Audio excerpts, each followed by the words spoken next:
محمد عمر صدیق، واہ کیا بات ہے، محمد عمر صدیق، کیا بات. جی صدیق صاحب. تہذیب الاحکام کی ہماری کتاب تھوڑی ہے آسانی صاحب. نہیں میں کہہ رہا ہوں کہ یہ ہماری کتاب میں آیا، اس میں حضرت زہرا کو دھمکی دی گئی ہے. کون سا حکم تھا؟ حضرت عمر کو رسول اللہ نے حکم دیا تھا کہ حضرت زہرا کو جا کے دھمکی دے دو.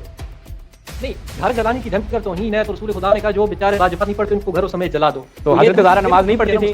نہیں حضرت زہرا نماز نہیں پڑھتی تھی تو عمر صاحب دھمکی دینے آئے ہیں. جو اہل مدینہ کو ڈرائے اس پہ اللہ اور اس کے رسول کی لعنت. تو حضرت عمر تو یہاں پہ رسول اللہ سے لعنت وصول فرما رہے ہیں.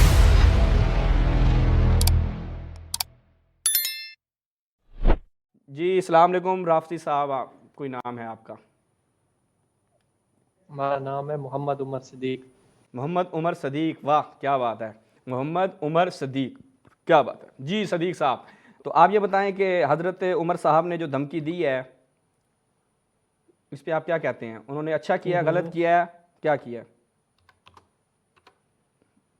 جی میرا یہی سوال ہے نا کہ آپ کہتے ہیں کہ یہ توہین ہے، لیکن اسی طرح کی جو دھمکی ہے وہی دینے کا حکم آپ کی کتاب میں بھی موجود ہے رسول خدا سے. اچھا تو پھر ہاں جی، جو آپ کس کو؟ حضرت زہرا کو دھمکی دی تھی رسول اللہ نے؟ توسی ہے. نہیں میرا سوال سنیں نا. سنائیں. سوال تو مکمل ہو گیا نا. میرا سوال سادہ ہے، میں سوال پوچھ کے آف لائن ہو جاؤں گا، میرا نیٹ کا پیکیج بھی ختم ہونے والا ہے، آپ جواب دیں گے میں آن لائن سن لوں گا. میرا سوال یہ ہے کہ آپ کہتے ہیں کہ یہ ہے توہین. اگر یہ توہین ہے تو جب رسول خدا نے کہا کہ جن لوگوں کے گھر یہ جو نماز کے لیے باجماعت نہیں آتے تو ان کو گھر کے سمیت جلا دو، اگر عمر والی رضی اللہ والی توہین ہے، رسول خدا آپ کی کتابوں میں یہ دھمکی دے رہے ہیں تو وہ توہین کیوں نہیں ہے؟ یہ دوہرا معیار کیوں ہے؟ پھر اس بات کا آپ مجھے بس جواب دیں. روایت کا حوالہ، آپ کی کتابوں میں بھی روایت کا حوالہ. جی روایت کا حوالہ دیجئے. تہذیب الاحکام ہے جی، دار المکتبہ الاسلامیہ کی چھاپ ہے، جلد 3 صفحہ نمبر ہے 25. تو اس میں کیا ہے؟ یہ ہماری کتاب میں ہے. تہذیب الاحکام کس کی؟ ہماری کتاب تھوڑی ہے آسمانی صاحب. نہیں میں کہہ رہا ہوں کہ یہ ہماری کتاب میں آئے، اس میں حضرت زہرا کو دھمکی دی گئی ہے.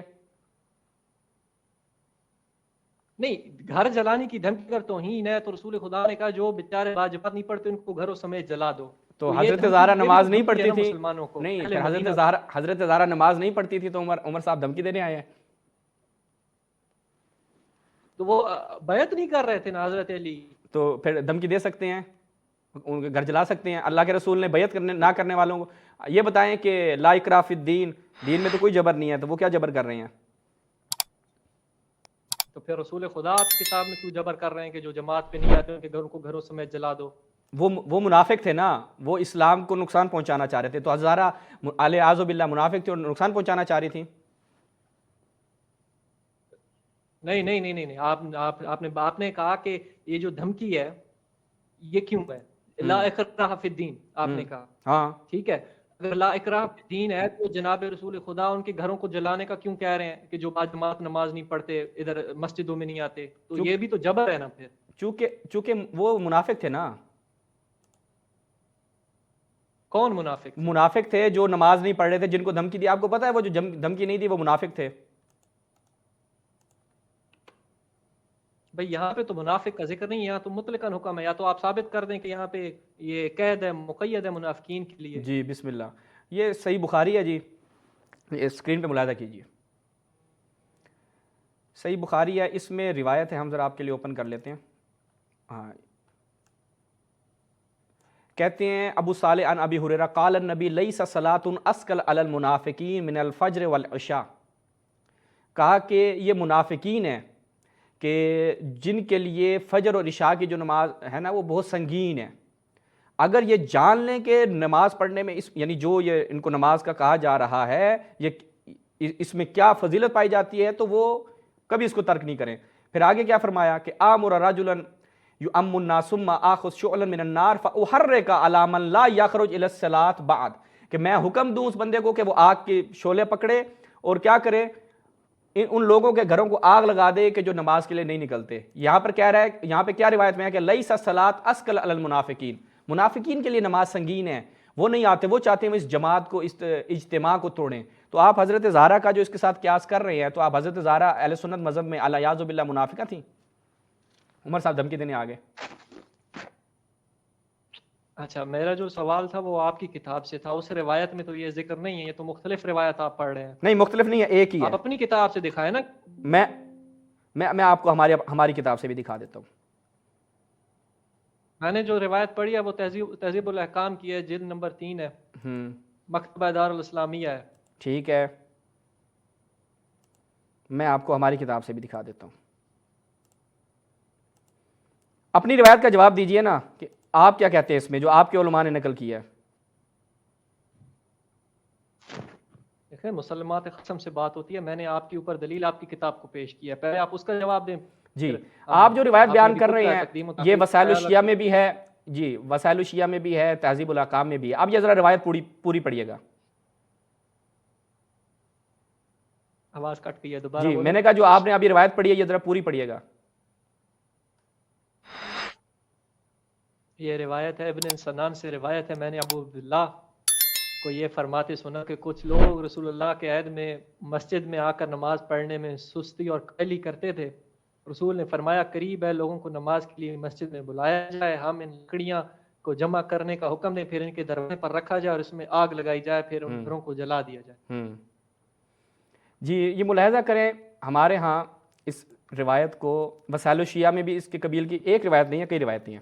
یہ ملاحظہ کیجئے یہاں پر کیا فرما رہے ہیں کہ اما انہ لیس من الصلاۃ اشد علی المنافقین من هذه الصلاۃ والعشاء، کہ یہ منافقین کی بات ہو رہی ہے. آپ سے عرض کی تھی نا کہ بھائی یہ شیعہ اور سنی دونوں کے ہاں پائی جاتی روایات، کہ یہ جن روایات کے متعلق بات کی جا رہی ہے یہ منافقین کی بات ہو رہی ہے. اور اس کے اوپر ہمارے علماء نے بھی باقاعدہ بیان کیا. یہ مصباح الفقی آغائے رضا الحمدانی ہیں، وہ بھی یہی فرما رہے ہیں کہ وَمَا فِي هَذِهِ الْأَخْبَارِ مِنَ الْأَمْرِ بِإِحْرَاقِهِمْ أَوْ إِحْرَاقِ بُيُوتِهِمْ کیوں فَلَعَلَّهُ لِعَجْلِ مخالفت النبی صلی اللہ علیہ وسلم، کہ چونکہ وہ کیا ہے، آپ یہ بتائیں کہ اللہ کا رسول جن افراد کو کہہ رہا ہے جو مخالفت کر رہے ہیں وہ صحابہ تو نہیں ہیں، وہ افراد ہیں کہ جو منافقین ہیں جو اجتماع کو توڑنا چاہ رہے ہیں. تو یہ ہماری روایتوں میں بالکل منوان ویسی وضاحت ہے جیسے آپ کے ہاں ہے. اب بتائیں. یہ تو باب کا نام ہے، حدیث میں تو نہیں. عالم کیا نظریہ نہیں میں نے حدیث پڑھی ہے نا، وسائل الشیعہ سے حدیث بیان کیا آپ کی خدمت میں.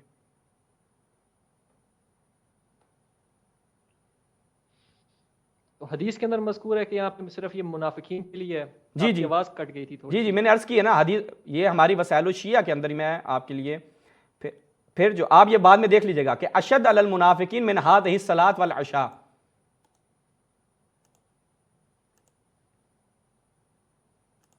جی اب بتائیں تو اب آپ حضرت زہرا کو کیا مانتے ہیں خصم مخالف صاحب؟ ہم دیکھیں نا وہ جو آئے تھے سامنے والے وہ اس لیے آئے تھے کہ حضرت علی بیعت نہیں کر رہے تھے تو وہ نماز پڑھنے بھی نہیں آ رہے تھے، تو پھر گھر میں بند تھے نا. وہ جیسے آپ کی کتاب سلیم لکھا ہوا ہے کہ انہوں نے کہا تھا کہ بھائی میں تو قرآن جمع کر رہا ہوں اور میں یہ جو چادر ہے یہ نہیں چھوڑوں گا جب تک میں قرآن جمع نہیں کر لیتا. تو یہ حکم ہے، پھر رسول خدا کے حکم کی تعمیل کی ہے. کون سے حکم کی؟ کون سا حکم تھا؟ حضرت عمر کو رسول اللہ نے حکم دیا تھا کہ حضرت زہرا کو جا کے دھمکی دے دو. آواز کٹ گئی ہے، دوبارہ دہرائیں. میں نے کہا کہ حضرت جو اہل مدینہ کو جب کسی کو دھمکی جاتی ہے کسی کو ڈرایا جاتا ہے، آپ کے ہاں یہ روایتیں ہیں کہ جو من اخاف اہل المدینہ، جو اہل مدینہ کو ڈرائے اس پہ اللہ اور اس کے رسول کی لعنت. تو حضرت عمر تو یہاں پہ رسول اللہ سے لعنت وصول فرما رہے ہیں. نہیں حضرت وہ تو حضرت عمر نے کال کی پابندی کی ہے. امام علی نماز پڑھنے نہیں آ رہے تھے آپ کے تو انہوں نے جا کے دھمکی دی ہے نا کہ آؤ اور بیعت کرو اور نماز پڑھو. آپ ایسے بیعت کے بغیر بھی یہ روایت میں کدھر ہے کہ روایت میں دکھائیں مجھے کہ حضرت عمر نے کہا جی نماز پڑھنے کیوں نہیں آ رہے، میں دھمکی دینے آیا ہوں. یہ روایت ذرا بیان کیجیے گا اپنی کتاب سے، ہماری جو بھی آپ کا دل کرے. نہیں یہ الفاظ تو نہیں ہے نا، ایک حدیث میں یہ موجود ہے کہ نماز نہ پڑھنے آئے تو گھر جلائیں، اور کتاب سلیم موجود ہے کہ وہ نہیں گھر سے باہر نہیں جا رہے تھے، قرآن جمع کر رہے تھے. اچھا آپ کے مولوی کہتے ہیں کہ انہوں نے ابو بکر عمر کے پیچھے نمازیں پڑھی ہیں، آپ کہہ رہے ہیں نماز کے لیے نہیں آ رہے تھے. آپ لوگ فیصلہ کر لیں ایک دفعہ. ویسے بھائی شروع کے دنوں میں تو وہ گھر میں تھے نا. ہاں تو رسول اللہ نے منافقین کے لیے حکم دیا تھا کہ ان کے گھر کو آگ لگا دیں. پھر امام علی کیا ہوئے؟ وہ تو نماز نہیں پڑھ رہے تھے نا، علت تو نماز نہ پڑھنا ہے. امام علی نماز نہیں پڑھتے تھے آپ کے مذہب میں؟ جماعت کے ساتھ نماز نہیں پڑھ رہے تھے. یہاں تو منافقین کے لیے حکم ہے نا، دھمکی کا حکم منافقین کے لیے ہے، مومنین کے تو لیے نہیں ہے.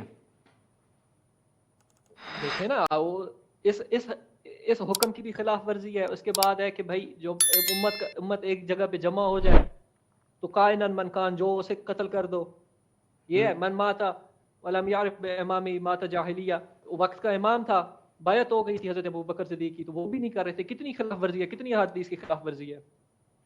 اب یہ روایت دیکھیے گا, یہ جی روایت دیکھیے, صلی رسول اللہ صلی اللہ علیہ وسلم فجر فلما انصرف اقبل بوجهه علی اصحابہ فسال عن الناس هل حضروا فقالوا لا یا رسول اللہ اغیبهم قالوا لا فقال اما انه ليس من الصلاة اشد علی المنافقین من هذه الصلاة والعشاء. کہ جب دیکھا کہ وہ نہیں آ رہے لوگ تو کہا کہ یہ نماز جو ہے وہ سب سے زیادہ اگر کسی کے لیے شدید ہے تو وہ منافقین کے لیے ہے. آپ کہہ رہے ہیں کہ حضرت علی جو ہیں وہ نماز کے لیے نہیں آ رہے تھے, تو حضرت علی جو آپ کے چوتھے خلیفہ ہیں وہ کیا تھے, منافقین میں سے تھے اعوذ باللہ. فانی صاحب میں نے ابھی 3-4 حدیث کا ذکر کیا ہے کہ ان کی خلاف ورزی ہو رہی تھی کہ جب امام علی حضرت علی بیعت نہیں کر رہے تھے. اوپر والی ایک اور روایت دیکھیں آپ ذرا, یہ روایت دیکھیے گا, اشترط رسول اللہ صلی اللہ علیہ وسلم علی جیران المسجد شہود الصلاۃ. رسول اللہ نے یہ لازم قرار دیا کہ جو مسجد کے ہمسائے ہیں وہ کیا کریں, اس کے لیے آئیں. دیکھا کہ بھائی وہ تو نہیں آ رہا, اقوام لا یشہدون الصلاۃ ولا امرن مؤذنا یؤذن ثم یقیم وامر رجلا من اہل بیتی وهو علی فلیحرکن علی اقوام بیوتہم. کہ جو لوگ نہیں آ رہے تھے, اب یہ دو روایتیں پے در پہ ہیں جو آپ نے پوچھا تھا, تو اب مجھے ان دونوں روایات کو مد نظر رکھتے ہوئے, میرے بھائی لگتا ہے ان کا نیٹ جو ہے وہ چلا گیا, اب ذرا مجھے اس سوال کا جواب دے میرے برادر عزیز. دوبارہ کال پہ آئیں, اگر آپ کی کال جو ہے وہ ڈسکنیکٹ ہوئی, اب دوبارہ کال میں آئیں. یہ دو روایتیں ایک ساتھ رکھی گئی, تو یہاں پہ کیا بیان کیا جا رہا ہے کہ جی ہم ان کو دوبارہ کال ملا رہے ہیں, تو یہ منافقین کے لیے تھا کہ اللہ کے رسول نے کہا حکم دیا جائے تاکہ ان لوگوں کے گھروں کو آگ لگا دی جائے. کون سے, لأنہم لا یاتون الصلاۃ, چونکہ یہ لوگ یہ نماز میں نہیں آ رہے ہیں. تو یہ کہہ رہے ہیں حضرت عمر دھمکی دینے گئے اس لیے چونکہ وہ نماز میں نہیں آ رہے تھے, تو یہ تو منافقین کی بات ہو رہی ہے. اچھا وہ ہمارے کال کاٹ رہے ہیں بار بار, جی ہمارے اسٹوڈیو والے کہہ رہے ہیں کہ بار بار وہ کال کاٹ رہے ہیں. بھائی کال نہیں کاٹو نا جی. تو یہ جو ہمارے بھائی صاحب آئے تھے ماشاءاللہ, یہ صحیح سنی ہے, جو اصل سنی ہے نا وہ یہ بھائی تھا. کیوں, چونکہ یہ کہہ رہا ہے کہ وہ مولا علی نماز کے لیے نہیں آ رہے تھے, اور دھمکی کو یہ رب دے رہا ہے کہ اس لیے چونکہ وہ نماز کے لیے نہیں آ رہے تھے حضرت عمر گئے جا کے دھمکی دے کے آ گئے, اور اس دلیل بنا رہا ہے ہماری کتاب سے روایت کو, تہذیب سے. ہم نے کہا بسم اللہ اسی روایت کو دیکھ لیتے ہیں. جب ہم نے جا کے ان روایتوں کو دیکھا تو ان روایتوں میں جن افراد کی بات ہو رہی ہے وہ تو منافقین تھے. کہ اللہ کے رسول نے کیا فرمایا کہ منافقین کے لیے کہ جو نماز میں نہیں آ رہے, جو ظاہر بات ہے منافق بھی تو مسلمان ہے نا, نماز تو اس نے بھی پڑھنی ہے, ٹھیک ہے. تو اس لیے جب ہم سے کہتے ہیں کہ ابو بکر صاحب مسلمان تھے یا نہیں تھے, ہم کہتے ہیں بالکل یہ جو ہماری روایاتوں میں آیا ہوا ہے نا بالکل اس طرح کے وہ مسلمان تھے.